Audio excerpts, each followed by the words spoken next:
Polisi kembali menetapkan sejumlah tersangka dalam kasus pembubaran diskusi di Kemang, Jakarta Selatan.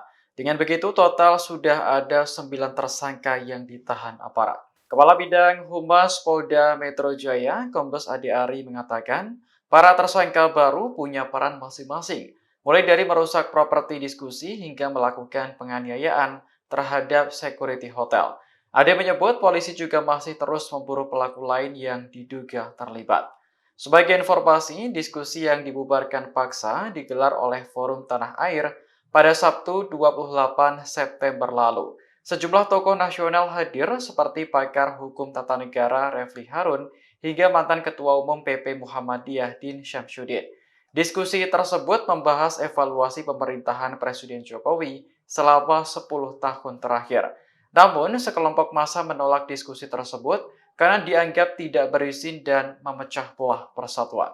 Saat ini penyidik dari Subdit Jatantras di Treskrim Polda Metro Jaya telah menangkap 9 orang dan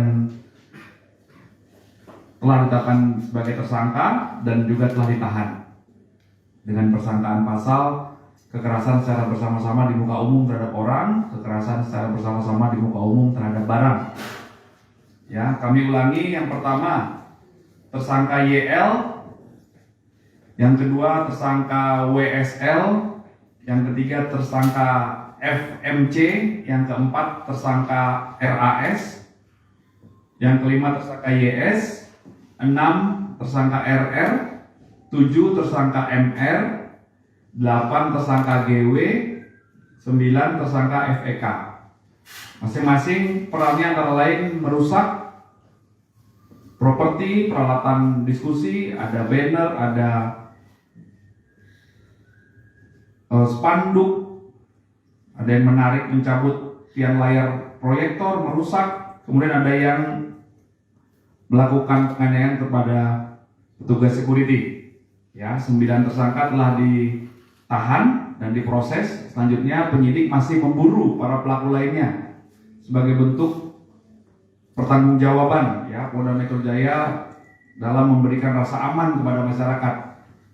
Ya, kami mengecam keras segala bentuk tindakan premanisme, persekusi, dan apabila ada laporan dan ada peristiwa pasti akan kami ungkap dan kami tangkap pelakunya. Ya. Download Tribun X sekarang, menghadirkan lokal menjadi Indonesia.